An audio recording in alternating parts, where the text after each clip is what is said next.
नमस्कार मु आपको आज भोजी स्टाइल मिक्स वेज बनैबा शिखेबी। एथिपे आपण आपणको मनपसंदर परिबा गुडी को छोट छोट पीस करी काटी नियंतु एवं तेल रे भल भाव रे छाणी नियंतु।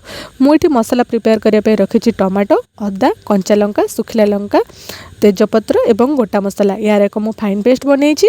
एबे मु तेल रे ऐड कर दिली जीरा, तेजपत्र, किछि कस्तूरी मेथी पत्र एवं बटा हेतुवा मसला गुडी को ऐड कर देली एवं पानी टिके दे भल भाव कषिबा आरंभ कली। देखंतु पानी दे कषिबा द्वारा ये मसलाटी लागि न थाए।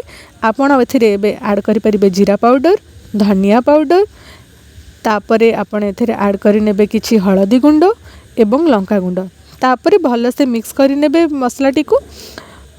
देखंतु मसला एतिक हे गला परे आपण एठी काजू, पोस्त, चार मगजर बटा ऐड कर देबे। तापरे भल से मिक्स कर नेबे। मसला एई टाइप रो हे गला परे आपण छणा हेतिबा सबुतक परिबा एथिरे ऐड कर नेबे।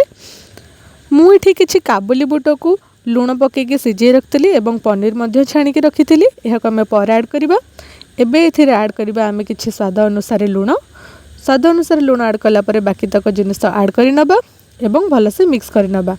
मु एठी चीनी गोटे चमच ऐड कर देछि टेस्ट को बैलेंस करिया पे। एठरे मु ऐड करछि किछि भजा बादाम, भजा बिरी बड़ी एवं गोटे चमच घी ऐड करी मु ताको 5 मिनिट दम रे रखि देइथिली। एबे देखंतु प्रस्तुत हे जाइछि हमर बिना पियाज रसुण तयारी मिक्स वेज।